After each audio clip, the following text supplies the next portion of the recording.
Nepal, negeri indah yang dikenal dengan Himalaya, Everest, dan budaya kuno. Tapi di balik pesona alamnya, ada kisah lain yang jarang terlihat dunia. Gelombang demonstrasi yang berkali-kali mengguncang negaranya. Apa sebenarnya membuat rakyat Nepal turun ke jalan, berhadapan dengan aparat, bahkan rela berkorban nyawa?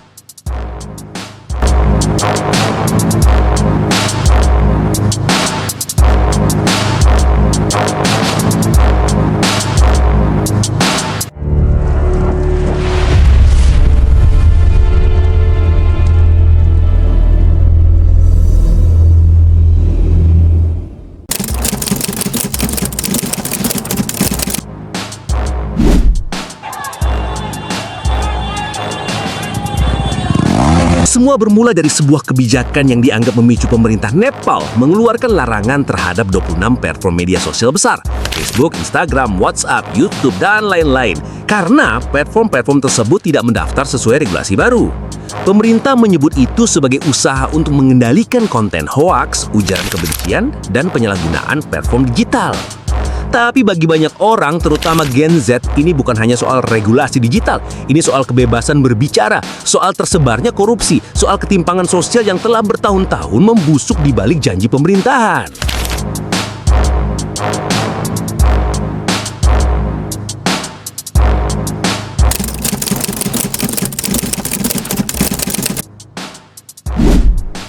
Gerakan ini dinamai Gen Z Protests. Dipelopori generasi muda pelajar, pengguna media sosial, mereka yang merasa suara mereka tersumbat. Mereka bukan hanya menolak larangan media sosial, mereka menuntut transparansi, pertanggungjawaban, pemerintah yang tidak korup, dan sistem politik yang mendengarkan rakyat. Tuntutan-tuntutan itu telah lama tersimpan. Meningkatnya pengangguran, biaya hidup melambung, elit politik yang tampak hidup mewah di tengah rakyat biasa yang berjuang.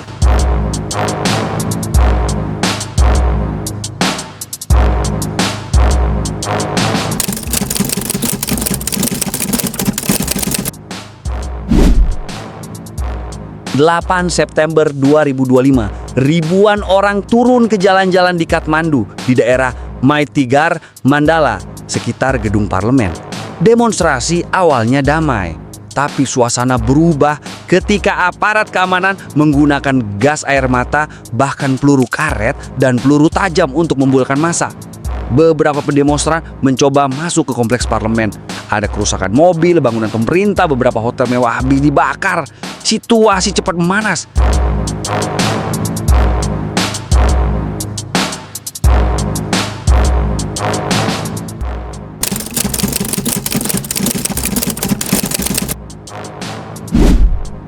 Tragedinya tidak sedikit. Setidaknya 19 orang tewas dalam bentrokan di berbagai kota, termasuk ibu kota. Ratusan lainnya luka-luka.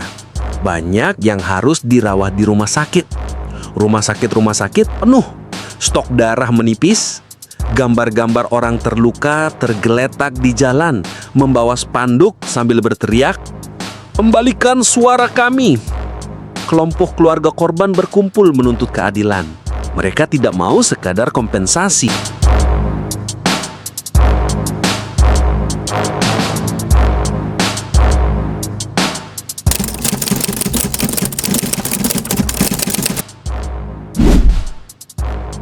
Pemerintah merespons dengan tindakan keras. Jam malam diberlakukan di Kathmandu dan beberapa kota besar. Aparat militer dan polisi berseragam berat mengamankan jalan. Media sosial diblokir sementara, sebuah elemen pemicu dari semua ini sendiri. Menteri Dalam Negeri mengundurkan diri sebagai bentuk tanggung jawab politik. Pemerintah akhirnya mencabut larangan media sosial setelah kerusuhan dan korban jiwa yang semakin bertambah. Tapi tanpa kepercayaan sudah tercipta.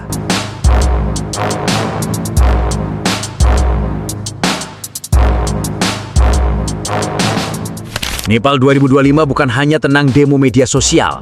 Ini adalah pertarungan antara suara rakyat dan kekuasaan. Antara generasi yang ingin bersuara dengan generasi yang sudah terlalu lama mendominasi. Suara mereka telah pecah di udara Kathmandu. Kini saatnya dunia mendengar dan merekam bahwa perubahan bukanlah hanya kata, melainkan janji yang harus ditepati. Apa menurutmu rakyat Nepal? akan benar-benar mendapatkan apa yang mereka tuntut? Bagikan pendapatmu di kolom komentar. Jangan lupa like dan subscribe agar kita bisa terus membahas kisah dunia yang perlu kamu tahu.